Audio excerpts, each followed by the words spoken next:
la clase de hoy, proceso de remediación de proyectos no accesibles. Vamos a estar compartiendo un poco diferentes tipos de procesos, de metodologías más conceptuales. No vamos a ver cuestiones técnicas de cómo se arregla, cómo se remedia un sitio, sino que vamos a un producto digital. Vamos a ver también qué hacemos mención cuando hablamos de diferentes activos digitales, ¿no? De productos digitales a que hacemos referencia, no solamente a un sitio web. La agenda del día de hoy tiene que ver con, bueno, vamos a conocer qué es remediar, cuándo se remedia, qué priorizar, cómo elegir el equipo que va a trabajar en el proyecto, en el proceso de remediación, y cómo es el acompañamiento también en la implementación. No es, como dije al principio, no de una cuestión técnica, sino de las consideraciones que vamos a tener que tener en cuenta de forma general, el proceso, los pasos y conceptos que vamos a tener para tratar de iniciar este proceso. Vamos a compartir una estrofa de una canción que tiene mucho que ver con la accesibilidad, que dice: duelen más tus cosas buenas cuando estás ausente, hablando de la accesibilidad, y yo sé que es demasiado tarde para remediar, ¿no? Cuando ya tenemos que remediar, sabemos que es demasiado tarde para la accesibilidad. Nunca es tarde, se puede hacer, pero no queda bien valerme de 1000 excusas cuando definitivamente sé que ahora te vas, ¿no?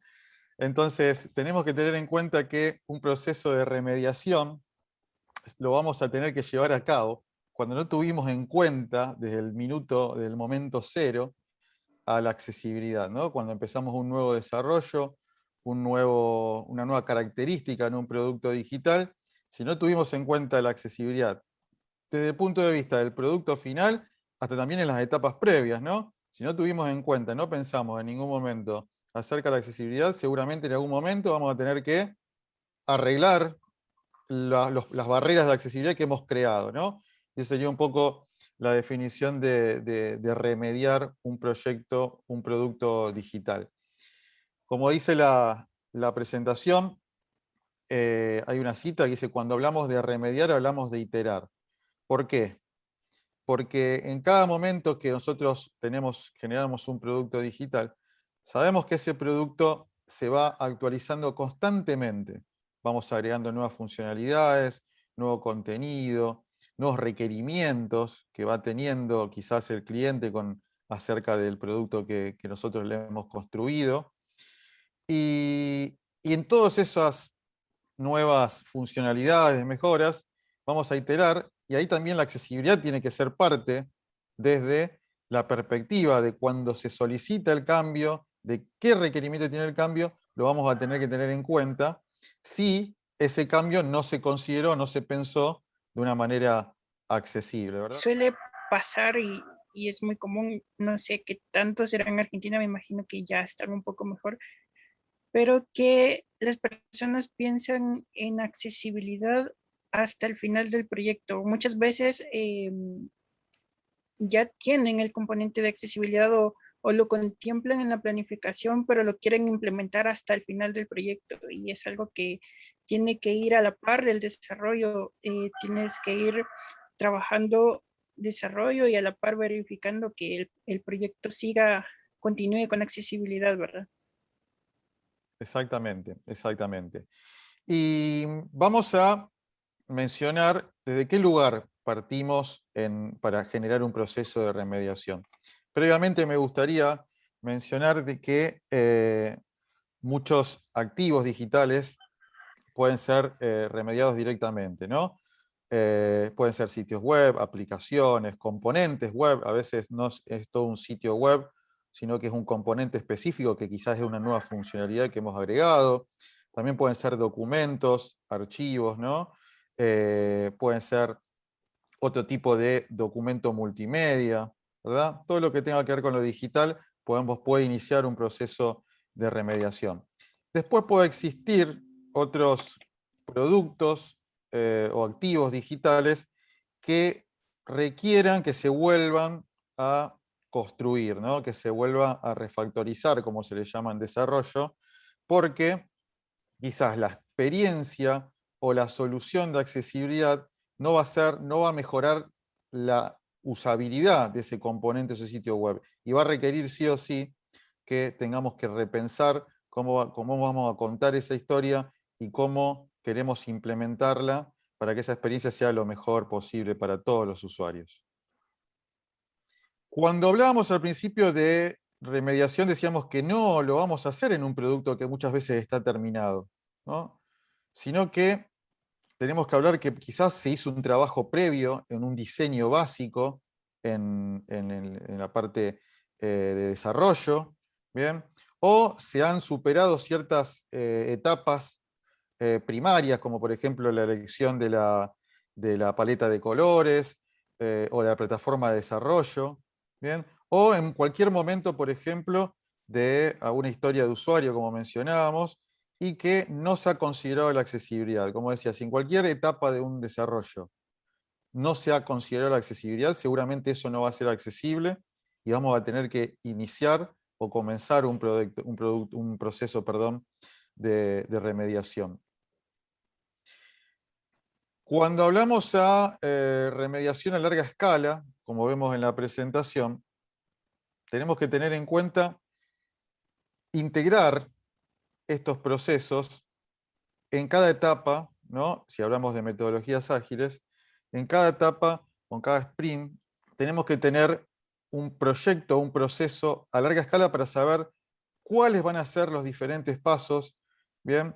Cómo se va a integrar la remediación y cómo también esa remediación va a tener un impacto rápido en la etapa del desarrollo del producto.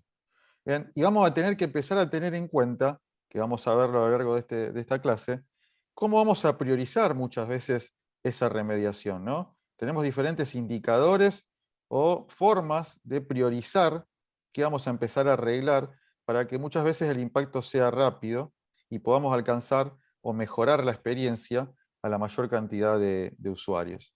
¿Cuál es la primera etapa que nos vamos a encontrar y que trabajamos las personas que hacemos remediación exclusivamente?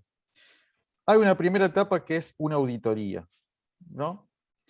Y en esa auditoría, obviamente ya hemos pasado por varias clases y conocemos que una auditoría, un testing de accesibilidad, nos va a permitir a nosotros con diferentes técnicas o pruebas, ¿no? Automatizadas, manuales, técnicas, funcionales y demás, tener una foto, una radiografía de la situación actual en base a los detalles que se hayan solicitado en esa auditoría, ¿no? Algún tipo eh, de cumplimiento en cuanto a las WCAG, algún tipo de nivel específico que tiene que ver con el estándar internacional de la W3C, o que tiene que ver muchas veces con un estándar que tiene cada política de empresa o reglamentaciones y leyes de los países. ¿Bien? Y en esa remediación nosotros vamos a tener, perdón, en esa auditoría, disculpen, vamos a tener ahí diferentes tipos de barreras que se han encontrado en ese producto digital con información acerca de, bueno, el ambiente tiene que ver con cómo se encontró esa barrera de accesibilidad, con un navegador, con algún tipo de sistema operativo en particular, diferentes pasos para reproducirlo, cuál es el resultado esperado, cuál es el criterio que no se está superando, evidencia, instancias donde se repiten el error y ciertas recomendaciones que se suelen hacer para que después el equipo que va a llevar a cabo la implementación de esa solución de accesibilidad pueda tener como referencia. Todo el tema de auditorías es el primer paso que tenemos que seguir antes de iniciar una remediación porque nos va a dar toda la información necesaria para que podamos remediar. Entonces, cada auditoría se hace, como ya lo dijo Martín, tomando en cuenta las diferentes discapacidades y se hacen diferentes pruebas, ya sean manuales, automatizadas, como pruebas de contraste, de navegación con teclado, pruebas de acceso con lectores de pantalla, etcétera. Y todo eso se va recogiendo de una forma detallada y se va juntando pruebas y de cómo comprobar el error para que a la hora de remediar podamos traer eso, examinarlo y en base a eso buscar una solución al problema o al error que encontramos durante la auditoría.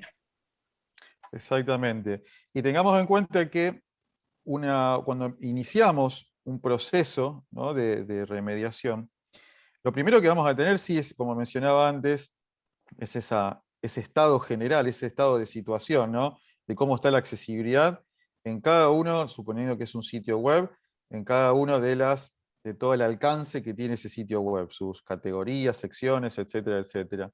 Pero también a veces vamos a hacer auditorías de diferentes flujos que tiene nuestro producto o nuestro sitio web. Por ejemplo, si tenemos un sitio que tiene que ver con un sitio de compra online, podemos hacer tener un alcance que son los flujos, por ejemplo, el proceso que un usuario sigue para hacer una compra, para pagar, para crearse una cuenta, y podemos, una vez que tenemos esa auditoría general, empezar a hacer auditorías más específicas de esos flujos, sobre todo cuando ya empecemos a trabajar en diferentes tipos de remediaciones, para ver cómo se fueron aplicando esas implementaciones, esos arreglos, y ver el estado en cuestiones más específicas y no desde la vista general de todo el proyecto o el producto web. Bien. Vamos a comenzar, si les parece, con un punto fundamental de esta clase, que es priorizar soluciones, ¿no? ¿Cómo vamos a priorizar en ese proceso de remediación? ¿Cómo vamos a elegir en qué trabajar primero? ¿Bien? Y vamos a tener diferentes tipos de enfoques que le podemos dar a esa priorización de soluciones, que va a depender mucho del tipo de producto, ¿no?, de tecnologías también, o de negocio que nuestro producto esté, o el producto de nuestro cliente esté en ese momento trabajando. Y vamos primero a mencionar todos estos puntos, después vamos a entrar uno por uno para hablar un poco en detalle de qué trata, ¿no? Entonces podemos priorizar con el foco puesto en la prevención de daños, en la simplicidad, en ciertos problemas fundamentales. Vamos a conocer algo que se llama reparar y revelar, que vamos a ver más adelante de qué trata. Vamos a priorizar también por impacto para los usuarios. Vamos a priorizar también con la analítica, o sea, con la información estadística de cómo los usuarios trabajan o navegan o interactúan con nuestro producto digital, y ese puede ser también un enfoque de priorización. Y también a través de focus group o grupos de estudio en diferentes flujos que sean los más importantes o que nosotros consideremos que son los más importantes en cada producto o proyecto digital.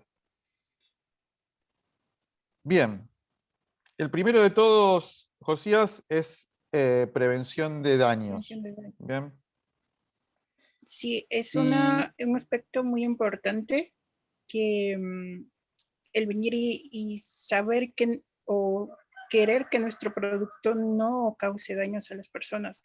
Generalmente no queremos eso, pero muchas veces porque se vea bonito o porque haga un efecto bonito, provocamos situaciones que pueden causar daño a personas que pueden llegar a tener diferentes problemas de salud o dificultades de salud. El caso más frecuente es el de los parpadeos para las personas que tienen epilepsia. Entonces, que vienen y haces un diseño y por ahí se ve bonito que parpadee así y llama la atención, pero lo que no sabes es que si una persona con epilepsia ve eso, muchas veces le puedes causar una convulsión o le puedes causar una reacción a ese efecto, por ejemplo.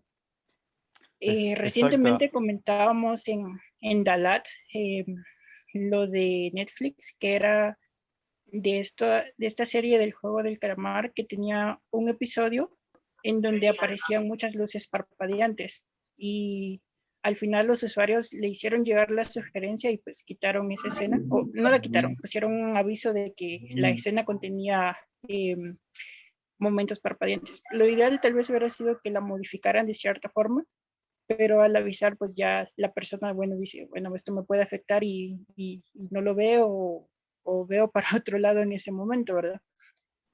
Exactamente, exactamente, porque tenemos que darle principal atención a esto que menciona Josías, porque no estamos hablando de que es una barrera en cuanto a la usabilidad del sitio y decir, bueno, llegué hasta este punto de un flujo o de la interacción con ese producto y no pude continuar. Sí que estamos hablando de que genera un daño en la persona, como mencionaba Josías, y el caso más particular es el ejemplo con la epilepsia, y esto que hace mención acerca de los destellos o evitar el parpadeo, ¿no?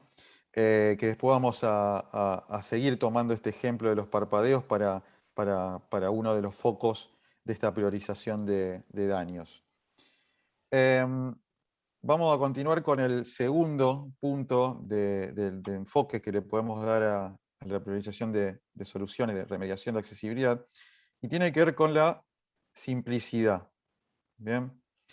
Y esto tiene que ver, y vamos a hacer mención a lo del destello, que a veces, cuando queremos remediar, vamos a encontrar que podemos priorizar las soluciones más sencillas o los problemas de accesibilidad más sencillos para comenzar, y luego dejamos los que consideramos que son más complejos. Pero hay casos, por ejemplo, en el tema de los destellos, que un issue que es de nivel AA, o sea que es un nivel estándar, nos dice que la cantidad de destellos no tiene que ser más de 3 veces en un segundo, ¿bien? Pero si está en una ubicación, un área lo suficientemente pequeña o suficientemente tenue, no hay problema.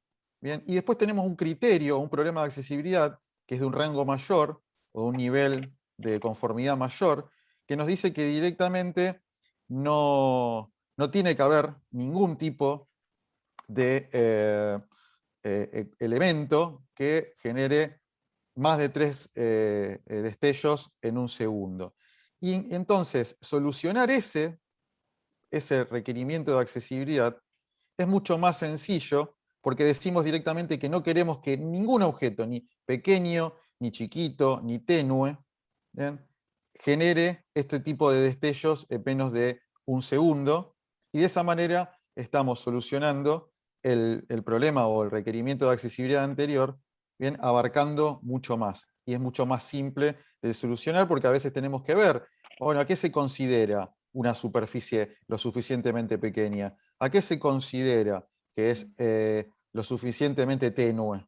Entonces, de esa manera, estamos abarcando un problema de accesibilidad que tiene un nivel superior en cuanto a la conformidad y solucionamos todo lo que está por debajo en cuanto a este criterio de accesibilidad en particular. Bien. Otro enfoque que tenemos tiene que ver con los problemas fundamentales. Bien. Y en esta presentación le hemos llamado problemas fundamentales a, por lo menos a la capa que es la interacción con el producto o con el proyecto del sitio web. Y tiene que ver con la interacción entre el usuario y el dispositivo que utiliza. Y ese dispositivo lo usa de diferentes maneras, ¿no? Tenemos que tener en cuenta que todos accedemos a los contenidos digitales, a los productos digitales, de diferentes maneras. Algunos usuarios utilizan el mouse, algunos usuarios utilizan teclado, obviamente hay usuarios que utilizan dispositivos como tecnologías asistivas, como lectores de pantalla que requieren el teclado, pero también usuarios que utilizan el teclado sin tener algún tipo de discapacidad visual, pulsadores, plataformas o dispositivos, mejor dicho, que tienen que ver con lo táctil, con lo touch, y también comando de voz. Entonces, tenemos que tener en cuenta que este tipo de problema fundamental es una barrera prioritaria porque directamente no estamos permitiendo que ni siquiera haya una interacción con nuestra interfaz o con nuestro proyecto o producto digital. Ni siquiera le estamos dando la oportunidad a la persona que haga un reconocimiento, ¿no?, de ese sitio, de esa aplicación. No puede operarla, ¿bien? Entonces, directamente es un problema fundamental a solucionar y que tenemos que tener en cuenta cuando vamos priorizando, o al menos queremos que las personas utilicen, no excluir a nadie en nuestro producto digital, deberíamos enfocarnos en este tipo de problema fundamental. Luego tenemos la parte de qué pasa con la interconexión de los problemas. Y lo que pasa es que muchas veces un problema que aparentemente no es tan significativo puede ocultar problemas mayores. Y esto es algo que suele ser muy común en las remediaciones de accesibilidad, que solucionas algo y después resulta que el problema no era tan pequeño, sino que era mayor y tienes que buscar cómo remediar eso. Entonces, luego vamos a seguir viendo en la parte de reparar y revelar cómo es que esto se puede ir trabajando para que logremos ir trabajando todos estos problemas, porque sí, muchas veces los problemas menores pueden ocultar problemas que son más complejos o que tienen mayor impacto en la accesibilidad del producto que estamos remediando. Exactamente. Como decía Josías, reparar y revelar. ¿Y qué hace, atención esto? Que muchas veces pequeños problemas que nosotros consideramos que son sencillos o que podemos priorizar por su simpleza, nos va a revelar cuando eso se arregle otro tipo de problema, ¿no? Posterior. Entonces, muchas veces, cuando nosotros iniciamos un proceso de remediación, tenemos que tener en cuenta y decir, bueno, vamos a comenzar, podemos priorizar ciertos digamos, issues o problemas de accesibilidad que vemos en la auditoría o vemos en el reporte que tenemos, que son muy sencillos de arreglar, pero que después van a generar que el usuario, a medida que vaya superando esas barreras, encuentre otras que sí son más complejas, en ese caso de solucionar o de implementar. Y un caso, por ejemplo, tiene que ver con el enfoque visible, ¿no? Cuando un usuario, por ejemplo, con teclado empieza a tabular y directamente no sabe en dónde está, no hay ningún tipo de foco, ¿no? No sabe en qué botón está, en qué enlace está, en qué elemento de un formulario está. Entonces, una vez que solucionamos, ahora le damos un foco a esa tabulación de teclado, nos vamos a encontrar que pueden pasar otras cosas una vez que se solucionó eso. Y tiene que ver con, a ver, ¿es suficiente el contraste que le estamos dando a ese foco? ¿Es suficiente? ¿Es no suficiente, sino es el correcto el orden de tabulación? Sabemos que un sitio web, por ejemplo, se tiene que tabular de izquierda a derecha, de arriba hacia abajo, en un orden lógico. Bueno, ese tipo de problemas de accesibilidad se van a revelar cuando primero tengamos el foco visible, ¿bien? O algún tipo de marca para el foco. Entonces, vamos a encontrarnos con este tipo de situaciones donde problemas que parecen menores van a descubrir errores o problemas posteriores. Entonces, a veces, y sin adelantarme, pero es importante, tenemos que nosotros como quizás encargado solamente de la remediación y no encargado de la parte del testing, podemos decir, bueno, vamos a arreglar primero estos puntos básicos y vamos a pedir después que nuevamente se vuelva a auditar el sitio porque van a descubrir un montón nuevos de problemas que esos son los que verdaderamente tenemos que después empezar a trabajar en más profundidad o en más detalle, o al menos el equipo de desarrollo con el encargado de, o consultor de implementación de accesibilidad. ¿Bien? Esto que mencionaba antes en la presentación lo estoy compartiendo ahora, que habla de que si tenemos errores de impacto bajo, tenemos que corregirlos antes de realizar una evaluación más completa. Los peores problemas de ocultamiento se exponen en ese momento, ¿bien? Como por ejemplo el caso que mencionamos anteriormente. Y es importante este patrón, ¿no? Que se llama fix and reveal en inglés, o arreglar y revelar en español, que, por ejemplo, tiene otro tipo de caso para contarles, que tiene que ver con lo del foco visible, también puede ahora mostrar o revelar que tenemos una trampa de teclado o lo que se llama un foco que queda no atrapado, porque de esta manera vamos a poder saber dónde está el foco, vamos a poder descubrir que está pasando eso. ¿Bien? O que hay elementos, por ejemplo, de la interfaz que el teclado nunca lo alcanza. ¿Bien? Ahora que es visible, vamos a poder tener en cuenta eso, vamos a poder descubrir que está pasando eso, que de otra manera no lo íbamos a poder descubrir. Entonces, muchas veces cuando priorizamos qué vamos a implementar primero o qué vamos a remediar primero, tengamos en cuenta estos errores de impacto bajo que van a mostrarnos después otro tipo de problemas que va a requerir más tiempo de nuestra parte. Bien, el siguiente punto, José, tiene que ver con el impacto para los usuarios. Bien, ¿cómo vamos a priorizar en cuanto a los niveles, que son crítico, elevado, medio y bajo? Hay errores que van a ser críticos para la accesibilidad de los usuarios, que básicamente son de que los usuarios definitivamente no van a poder usar el producto o lo van a hacer con muchísimas dificultades, incluso con ayuda podría ser. Luego tenemos elevado, que es donde el usuario tal vez puede interactuar con el producto, pero siempre van a requerir de ayuda de otra persona para realizar lo que se espera del producto. Luego tenemos el nivel de impacto medio, que es donde el usuario puede interactuar con el producto, pero siempre es difícil o sea, tiene que ingeniárselas y tiene que buscar por dónde llegar a lo que él quiere, porque no puede usar el flujo que se ha creado para el producto, ¿verdad? Sino que el usuario con discapacidad, el usuario que tiene dificultades de accesibilidad, tiene que buscar alternativas o pensar de qué forma poder completar el flujo. Y el impacto bajo, que es como que las cosas que siempre generan dificultad, no se dice que no haya problemas con ellas, siempre generan dificultad, pero es algo que no genera mayores barreras y que el usuario tal vez con algunas ayudas técnicas o con algunas estrategias los puede evadir fácilmente.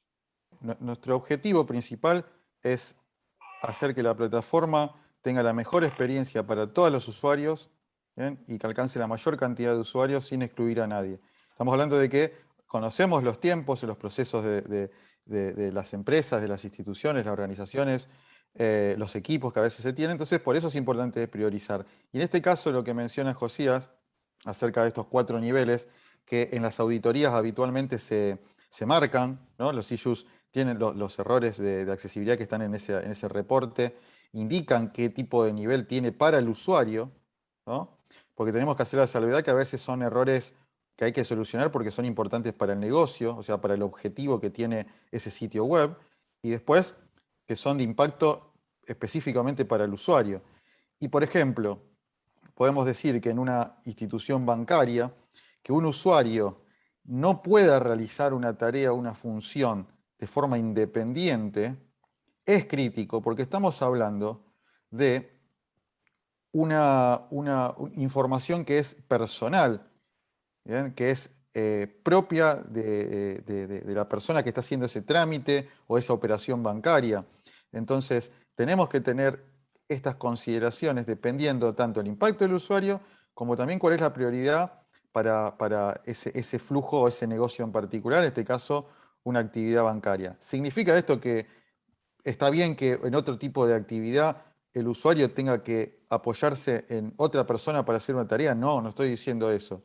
Pero estoy diciendo que hay casos donde priorizamos, después vamos a arreglar lo otro, pero tenemos que priorizar esa independencia porque es información crítica y que tiene que ser únicamente para la seguridad del usuario. Pasa mucho No te con el preocupes. sistema de validación de identidad, ¿no? Bancos, plataformas de comercio electrónico, que utilizan validación de identidad, que no permiten al usuario validar por sí mismo y finalmente necesita algún tipo de requerimiento, ayuda o acompañamiento de alguna persona para hacerlo, lo cual es un problema importante a solucionar y que necesita que se considere como prioritario en un proceso de remediación. Siguiente punto tiene que ver con diferentes flujos y analítica. ¿Y qué vamos a considerar en esto? Bueno, nosotros no vamos a trabajar solo como desarrolladores o quienes gestionemos los procesos de remediación. No hace falta que seamos personas técnicas, sino que vamos a ser personas que tenemos que conocer todos estos puntos para después poder delegar o empezar a generar responsables de quién va a tomar este tipo de problemas de accesibilidad, de barreras de accesibilidad, y después esos equipos ya trabajarán en las soluciones técnicas, ¿verdad? Que no es lo que nosotros vamos a trabajar hoy. Y algo importante para considerar esa remediación es tener en cuenta la analítica del sitio web, por ejemplo, o del proyecto. La analítica me refiero a estadísticas de uso, por ejemplo, y saber cuáles son los flujos o los pasos o las herramientas más comunes que los usuarios utilizan cuando interactúan con nuestro sitio web, por ejemplo, si tomamos ese el caso. Puede ser que nosotros prioricemos un proceso de compra, ¿bien? Como un ejemplo. En ese proceso de compra vamos a tener un montón de disparadores, un montón de caminos diferentes, ¿no? Porque en un proceso de compra, pensándolo a gran escala, ¿qué vamos a tener? Bueno, yo para comprar un producto, ¿qué tengo? Que primero hacerme una cuenta, ¿no? Tener un usuario registrado, primero darme de alta en ese sitio web. Pero lo vamos a dividir en diferentes, ¿no? Vamos a hacer ahora, por ejemplo, el proceso de compra. ¿Qué vamos a tener? Un listado de productos, esto muy a gran escala, ¿verdad? Esto se hace mucho más detallado con los diferentes equipos. Vamos a tener un listado de productos con una opción de seleccionar características del producto, vamos a agregar ese producto al carrito, vamos a elegir después los medios de pago, vamos a elegir el tipo de envío que queremos y vamos a confirmar todo este proceso. ¿Bien? Y ese puede ser un grupo, un flujo que yo le di prioridad, porque es prioritario que, primero las personas, si yo tengo un sitio de comercio electrónico, que las personas puedan comprar. Y también es prioritario para el negocio, porque ese negocio necesita vender, ¿no? Que se genere ese flujo de compra. Pero de ahí se van desglosando otras cosas, como decía al principio. Y uno de esos es, bueno, ¿cómo puedo ver el listado de productos? Bueno, en muchos sitios primero me tengo que registrar. Bueno, entonces, ¿qué voy a tener? Un ingreso de usuario, un login de usuario. ¿El usuario está registrado? El usuario, si no está registrado, ¿qué tiene que hacer? ¿Una nueva cuenta? Perfecto. ¿Qué hace? Un ingreso de usuario, ¿no? Completa todo un formulario. Ese formulario puede tener diferentes manejos de errores, ¿no? Porque el usuario existe, porque la contraseña está mal, etcétera, etcétera. Y si ya tengo, por ejemplo, un usuario registrado, ¿puedo recuperar la contraseña en caso de perderla o haberla olvidado? Bien, entonces, todos estos flujos, cada negocio lo conoce, sabe cuáles son, con su estadística correspondiente, ¿no? Entonces, muchas veces se puede priorizar esto, que va a disparar, como le llamamos, o va a generar otros flujos, ¿no? En un sitio de comercio electrónico, el proceso de compra genera todos los demás flujos, ¿no? Del que crearse una cuenta, de registrar un usuario, ¿no? De loguearse, entrar, de comprar, de agregar una tarjeta de crédito, de hacer un seguimiento del producto una vez que se envió. Son todos flujos que voy a tener que tener en cuenta. Pero muchas veces, en otro tipo de sitios que son más sencillos, ¿no? Lo mismo pasaría con un banco, que también tiene diferentes flujos complejos, pero otros sitios donde quizás es una información más institucional, donde yo quiero que los usuarios me puedan contactar, bueno, el flujo quizás es más sencillo, ¿no? Decir que la persona pueda tener el detalle de la información, que pueda percibir esa información, comprenderla, y después me pueda contactar a través de algún medio como un formulario o, no sé, un mensaje por WhatsApp. Bueno, entonces ahí ya priorizamos y ese es el flujo general que va a tener nuestra página web o nuestro proyecto web en ese caso. Sí, es importante también, digamos, como bien dices, verificar todos los flujos y priorizar cuáles van a ir primero, cuáles después, porque precisamente lo que decías, digamos, yo puedo estar en un flujo de elección de producto y de repente las características se muestran con imágenes sin descripciones. Entonces yo no voy a saber qué características tiene el producto que quiero adquirir. Entonces, desde ahí voy a abandonar la compra, se puede decir. Y si tal vez las imágenes tienen descripción, luego puede que en el proceso de compra haya una pérdida de enfoque, como decías anteriormente, que el foco se queda encerrado y no hay forma de salir con un lector de pantalla. Entonces, el usuario va a decir, no, no puedo salir acá, y de repente quería agregar algo más a la carretilla de compras, o quiero cambiar alguna característica que no me convence del producto. Entonces, ahí en cada flujo se va perdiendo como que la venta o la interacción con el usuario para otro tipo de sitios web. Exacto, y por eso es importante esta analítica, porque nosotros podemos encontrar, pasa también en lo que es cuando se hace un análisis de usabilidad o la experiencia de usuario, o también, como le llaman en marketing digital, ese camino, ese embudo, esos pasos que hace un usuario cuando está navegando por un sitio web, dónde está encontrándose con problemas, ¿no? Dónde está dejando, dónde se está escapando de ese flujo, es que existe un problema. Y muchas veces son problemas de accesibilidad.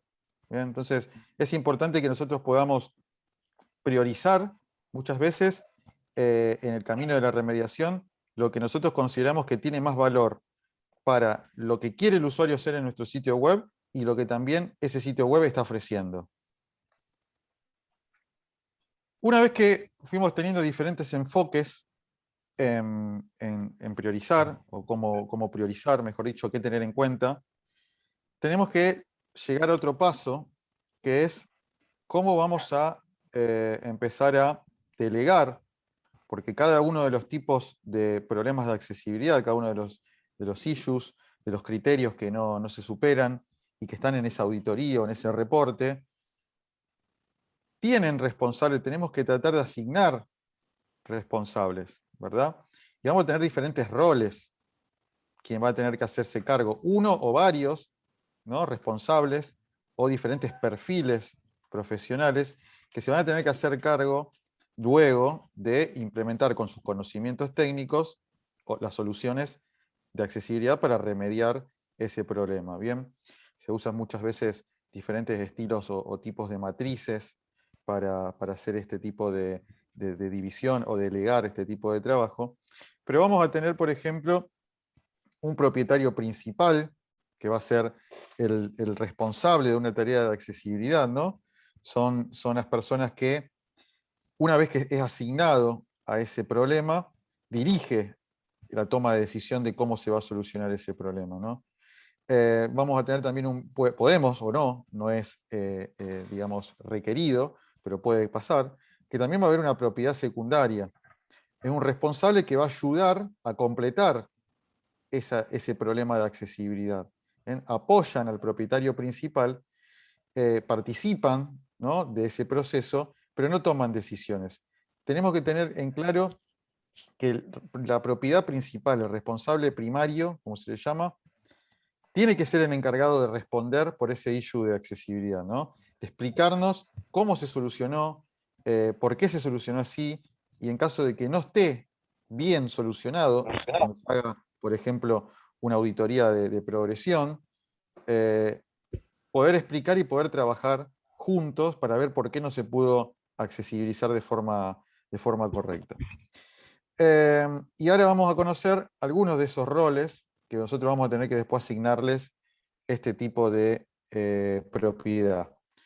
Y en líneas generales, lo vamos a detallar, tenemos los roles comerciales, tenemos los roles de autor, los roles de diseño, los roles de desarrollo, los roles de testing y los roles de administración. ¿Bien? Esos son como los más generales que existen en un equipo, en una empresa que genera productos digitales. ¿Bien? Podemos poner un caso, se podría decir, de ejemplo. Pongamos un periódico digital en donde digamos, ya se ha remediado la accesibilidad, se ha desarrollado en base a accesibilidad, pero después resulta que los autores, por ejemplo, quienes crean las noticias, no saben de accesibilidad, entonces no ponen el texto alto en las imágenes, o a veces vienen y alteran el diseño de los textos, y le ponen otros colores que no cumplen con los requisitos de contraste, o disminuyen el tamaño de letra para que quede más como que todo junto el texto, y vienen y ahí rompen la accesibilidad. Entonces es muy importante el saber a qué rol le corresponde cada responsabilidad para que el sitio web mantenga el nivel de accesibilidad que está buscando alcanzar. Este podría ser un pequeño ejemplo de cómo se administrarían los roles, ¿verdad? Y luego ya, digamos, al desarrollador o al desarrollador frontend le correspondería todo lo que es el CSS para que no hayan problemas a la hora de visualizar el contenido, y luego al desarrollador backend todo lo que es la funcionalidad, y así, ir como que separando cada quien, qué es lo que cada quien tiene que hacer para lograr que el sitio web mantenga el nivel de accesibilidad. Si te parece, vamos a hacer como mención de algunos de estos roles, contar un poquito en detalle. Hay una matriz, es una documentación que tiene de apoyo y que se trabaja en equipo para saber cómo dependiendo del tipo de problema o tipo de issue o criterio de accesibilidad que estamos teniendo, cómo saber, cómo delegarlo, ¿no? Saber a qué profesional o qué rol, mejor dicho, tenemos que referenciarlo, teniendo en cuenta este ejemplo que nos comentó también Josía. Entonces, el rol comercial, vamos a tener obviamente el enfoque principal que tiene que ver con lo empresarial, ¿no? Con el negocio, con las reglas, los requisitos que muchas veces nos pide el cliente o la persona que nos encarga este tipo de productos, ¿no? Los requisitos comerciales, la historia de usuario inicial, ¿no? Entonces a veces encontramos que hay problemas de accesibilidad que surgen de que el requerimiento ya es inaccesible, ¿no? Y entonces tenemos que, en este proceso de remediación, tener en cuenta que cuando este rol comercial, por eso dijimos al principio, no vamos a estar con el producto terminado. Habitualmente se termina remediando con el producto terminado, ¿no? Trayendo a colación la estrofa de la canción de Chayanne. Digo, lamentablemente se hace al final, pero si nosotros tenemos la oportunidad de, en el proceso, en el rol del comercial, que tiene que ver con los requisitos, la historia de usuario inicial, ¿no? Ese análisis comercial, donde interactúan tanto la parte del experto con el cliente y pueden analizar, ¿no? esos requisitos y ver la expectativa. Creo que ahí es un paso importante para que el producto ya se pueda modificar, si ya se tomó una decisión, se pueda modificar en esa etapa y no se modifique en una etapa posterior. Después tenemos el rol de autor y tiene que ver con la estrategia de contenidos, ¿eh? Y la creación de contenido.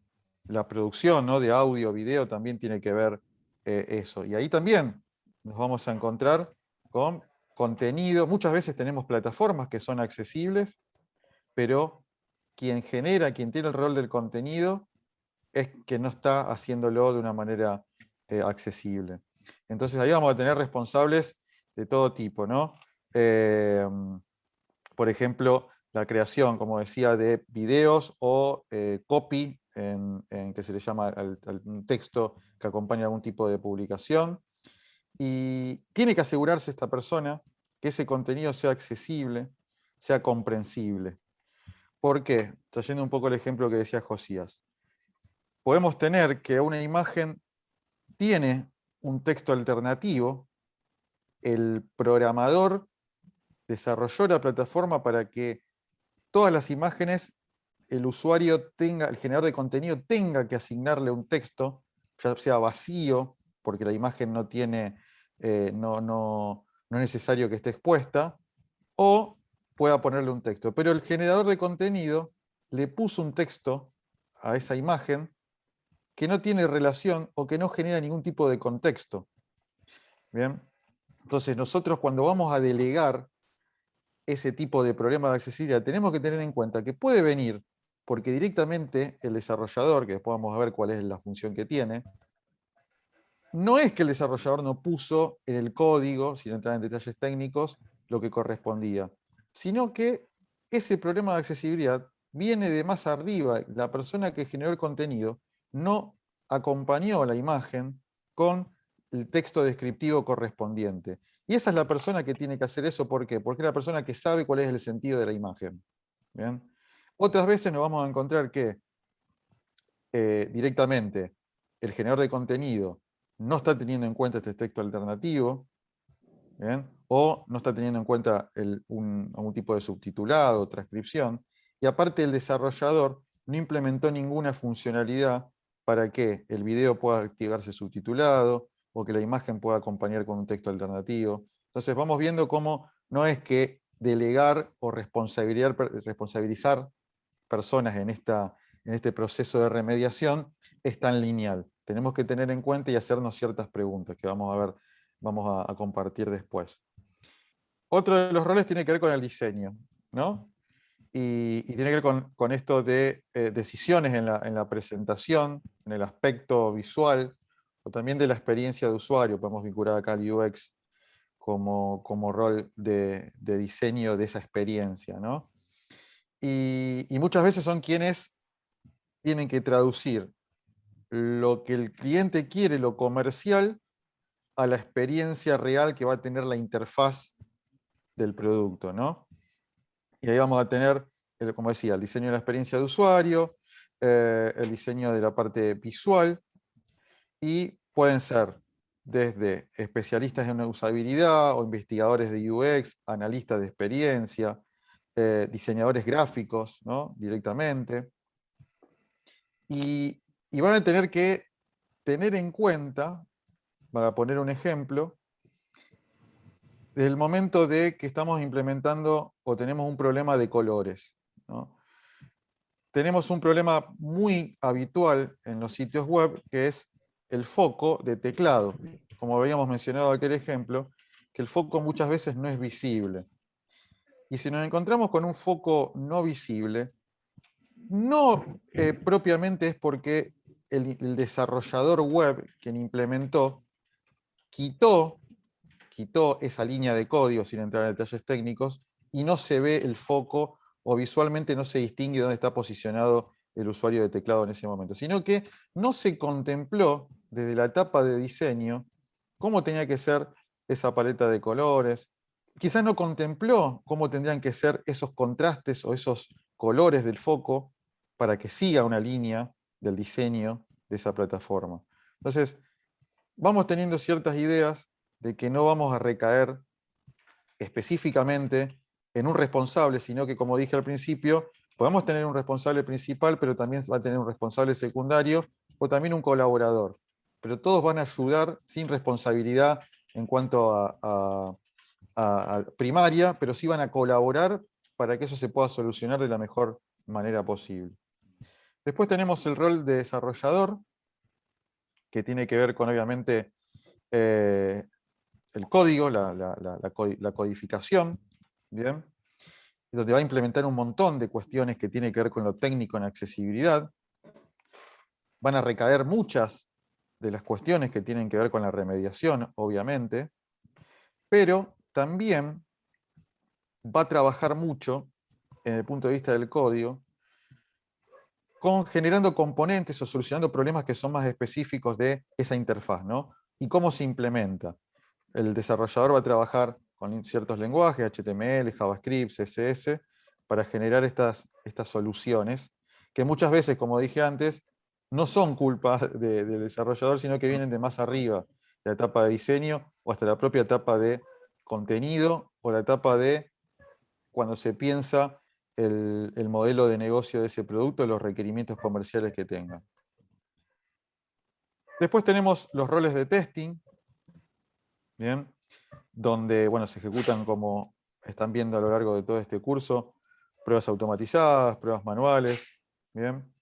Y esto tiene que ver con la función principal, ¿no? de la accesibilidad, de evaluar la calidad de este código, y va a evaluar cuestiones que tienen que ver con el contenido, cuestiones que tienen que ver con el código, cuestiones que también tienen que ver con el diseño. O sea que es transversal el rol del tester en todos estos otros roles. Yo diría que tiene que ser un acompañante, un colaborador casi en todas las etapas y en todos los equipos, porque es quien conoce cómo voy a testear eso para que no me genere problemas de accesibilidad y es vital en la implementación, en la solución. Entonces, el rol del tester, más allá de poder generar estos reportes o estas auditorías que parecen que son frías, ¿no? Que es un entregable, es un producto que ya lo tengo y ya está, ahí termina el rol del tester, no, sino que cuando trabaja activamente en los equipos, tiene ese rol principal de acompañar y saber cómo tiene que ser esa interacción con un componente o cualquier parte que tenga la web. Y finalmente, tenemos un rol de administración, ¿no?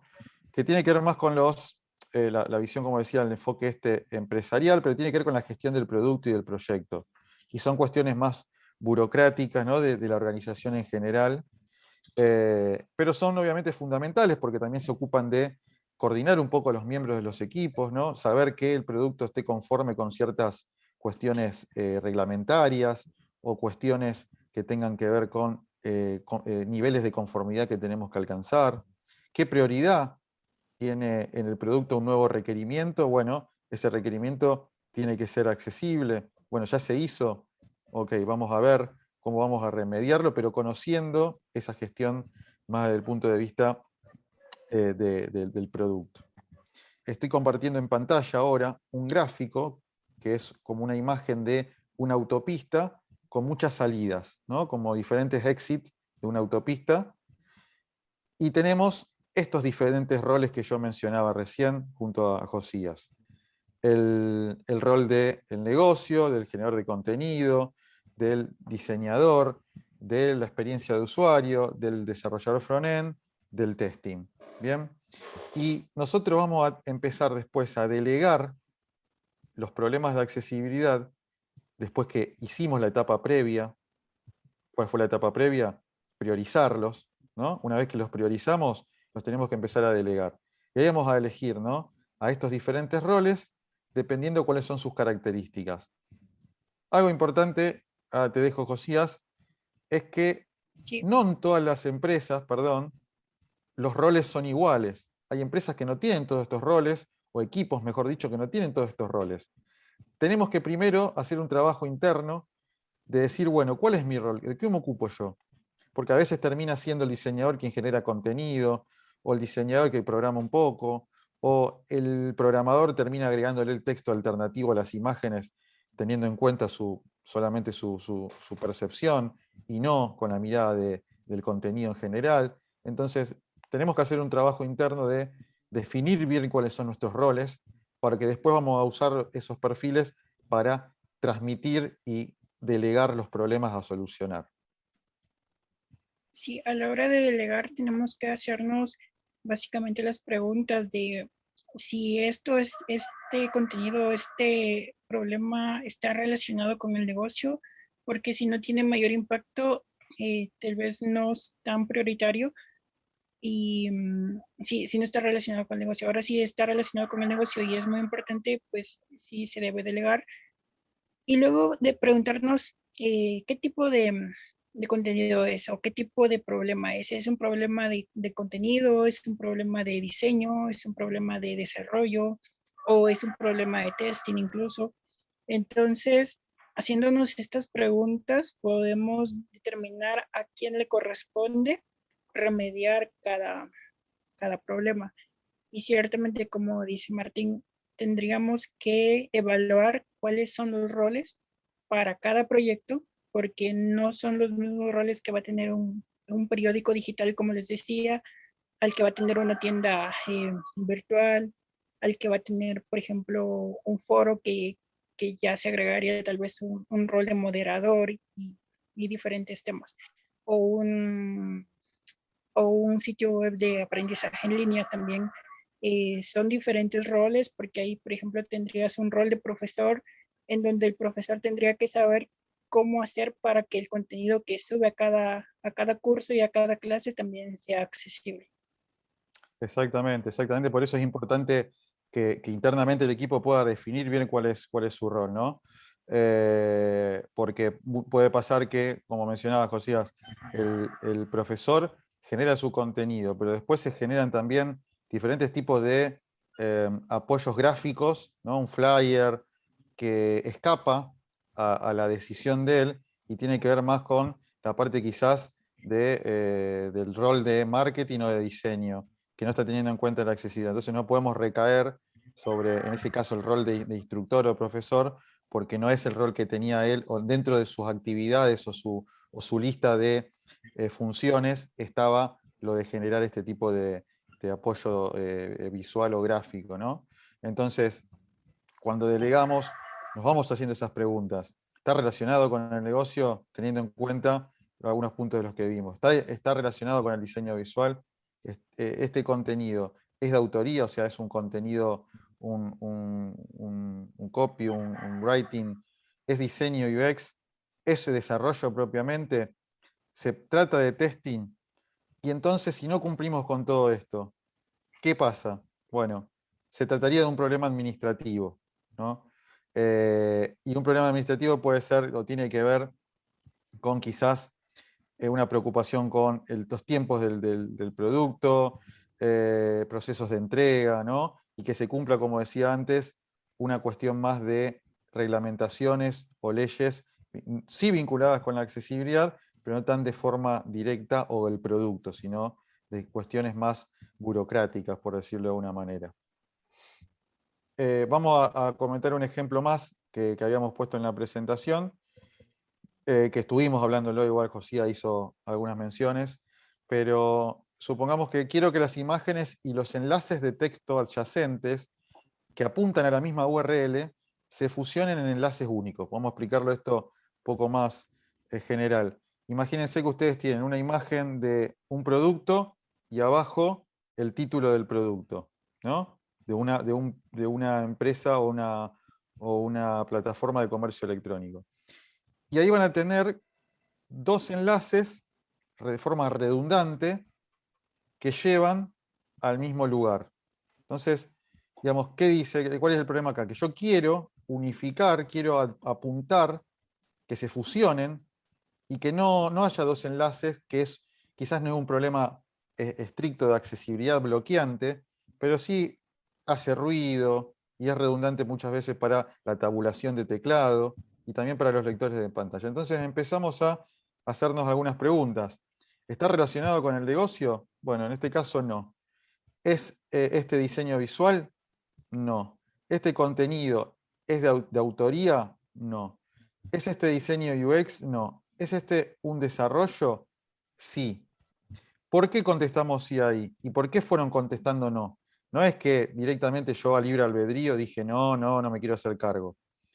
Porque fuimos teniendo consideraciones, ¿no? Primero preguntamos al negocio si eso podría afectar algún tipo de cuestión del negocio. Porque muchas veces nos dicen, no, tiene que estar así porque el posicionamiento web, el SEO requiere que haya bueno, entonces ese problema, ¿lo va a tratar desarrollo? No, porque está en otro tipo de estadio. Vamos a tener que ver con la gente de marketing o la parte o el rol de posicionamiento web, qué podemos hacer, porque necesitamos hacerlo. ¿Bien? Entonces, en este caso, todos estos pasos fueron llevando a que sí, lo podemos hacer, el negocio lo puede hacer, es diseño visual, no tienen problema, el contenido tiene algo de autoría, no hay problema, tiene que ver con la experiencia de usuario, el diseño, no. Listo, lo vamos a hacer. ¿Quién se tiene que hacer cargo? El programador, que va a usar una técnica HTML para agrupar la imagen y el título en un mismo enlace o hacer que los usuarios no puedan hacer clic o acceder por teclado, por lector de pantalla, a alguno de los dos enlaces. Dejar uno solo, por ejemplo, y listo. Y hay una documentación que es propia de la W3C, de la Iniciativa de Accesibilidad, la WAI, que es esto de que venimos hablando, que es cómo delegar, cómo generar una matriz, saber qué rol necesita hacer ese arreglo o debe hacer ese arreglo, cuáles roles pueden sumarse a solucionar juntos un problema. Se utilizan algunas técnicas de matrices para hacerlo. Antes de pasar a este acompañamiento, que es como la última etapa, no, porque dijimos que la remediación era un proceso iterativo. Pero ¿qué tenemos que ir haciendo, Josías, a medida que estamos haciendo remediación o un proceso de remediación? Es el acompañamiento. Sí, es el acompañamiento y testeo prácticamente, digamos. Remediamos algo y siempre hay que volver a testear porque hay que verificar que de verdad funcione como se espera, porque en ocasiones vamos a remediar y después nos vamos a dar cuenta de lo que decíamos antes de reparar y revelar que resulta otro problema. Entonces, acá es muy importante el acompañamiento constante y el ir en cada momento dando ese feedback y diciendo, bueno, sí hay que modificar o no, no hay que modificar, ya está bien así, o tal vez hay que modificarle, pero ya no es todo, sino que es cierta parte que no, que generó otro problema de accesibilidad. Sí, sí, y muy importante eso que mencionás, porque quizás los equipos se van encontrando con nuevos desafíos de accesibilidad a medida que se van revelando, ¿no? Como mostrábamos en ese enfoque. Y es importante que también en ese proceso de remediación estemos acompañando con respuesta a dudas que van surgiendo, pero también formando que no deben seguir una receta para hacer un arreglo, sino que hay que entender el por qué, tienen que entender los equipos el por qué están haciendo un cambio o tienen que solucionar ese problema de accesibilidad. Porque de esa manera van a evitar futuros problemas de accesibilidad que a veces surgen de la propia remediación, ¿no?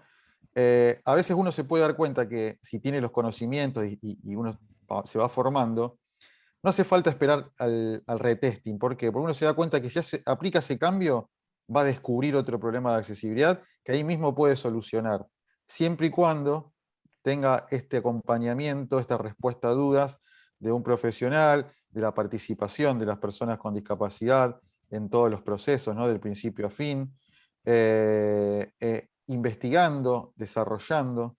La remediación requiere que nosotros formemos a los equipos también, que estemos al día, porque la accesibilidad, como las tecnologías asistivas, como las especificaciones del software, se van modificando. Y todo eso es importante que lo tengan en cuenta los equipos.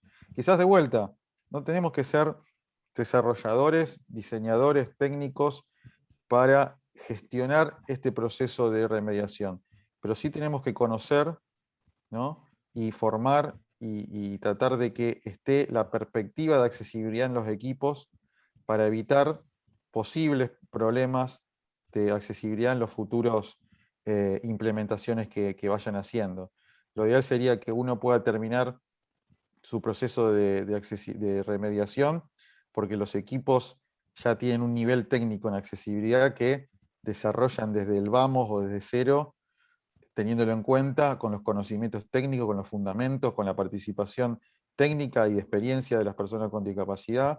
Pero bueno, hay que tener roles que estén motivando esto dentro de los equipos, y creo que una persona que gestione este tipo de proceso de remediación tiene que incentivar mucho a estos equipos, ¿verdad? Y también generar esa documentación técnica. Cada negocio tiene que tener su documentación, los equipos tienen que generar documentación que sirva a la empresa, que sirva al próximo profesional de accesibilidad que ingrese, o que ayude al próximo compañero o compañera de un equipo que se va. Tiene que saber que hay todo un trabajo de remediación que nos ayudó y nos hizo aprender cómo trabajar en accesibilidad.